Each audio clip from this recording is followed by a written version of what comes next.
Day Street Books and HarperAudio present The House of Hidden Meanings, a memoir by Rupaul. This is the author.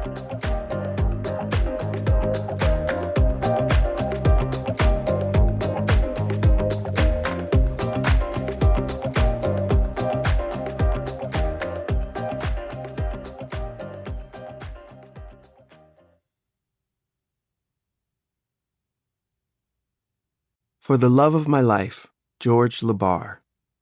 Thank you for the love, laughter, sweetness, and kindness. You are my favorite.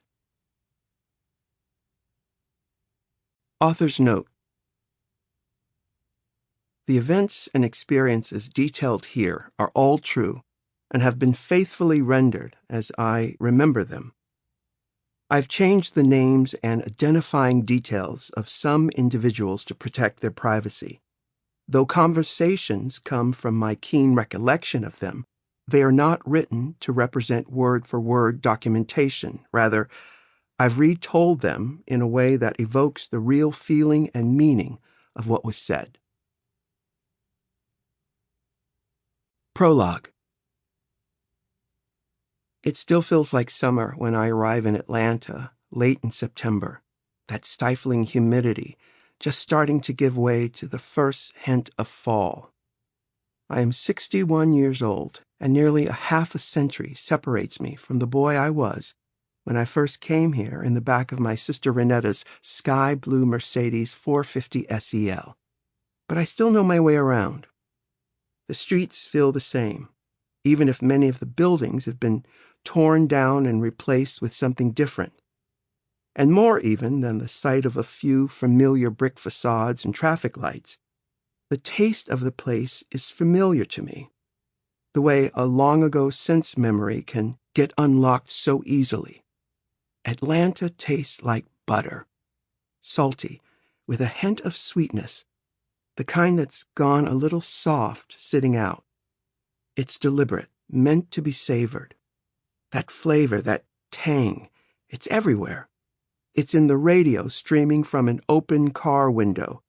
It's in the sing-song voices of the women you'd hear, their accents unhurried and musical.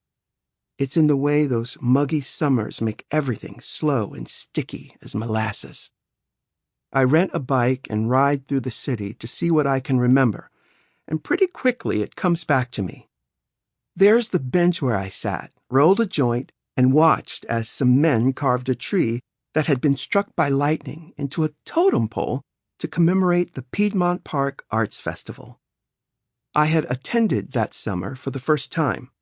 Booths of people selling homemade crafts, a picture of bohemian creativity. That's the club where I danced all night in a dress made out of Renetta's shiny gold plastic curtains.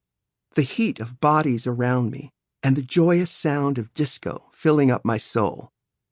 There was the unit of Grady Memorial Hospital, where I said goodbye to my friend Cherry as she lay dying of AIDS, where I kept it together for the final moments, squeezing her hand, then collapsed in the hallway outside, sobbing, knowing that I would never see her again.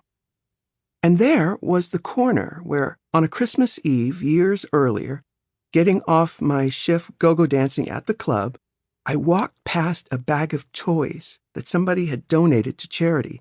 Contents spilled out onto the street, and looking up at me was a stuffed donkey with one button eye. For whatever reason, I felt a rush of tenderness, so big and so potent that I picked it up off the ground and carried it home with me. And I have slept with it for the last 40 years. Isn't that strange? I'm so much older now, but I still remember the way it was to know the ache inside me, even before I was wise enough to be able to name it. That child within who was craving that comfort, and realized that I could give him precisely what he needed. And there is the lawn in Piedmont Park where my friend Larry T. and I lay on the grass one morning as the sun came up, the acid we had taken the night before finally wearing off. Sample complete. Ready to continue?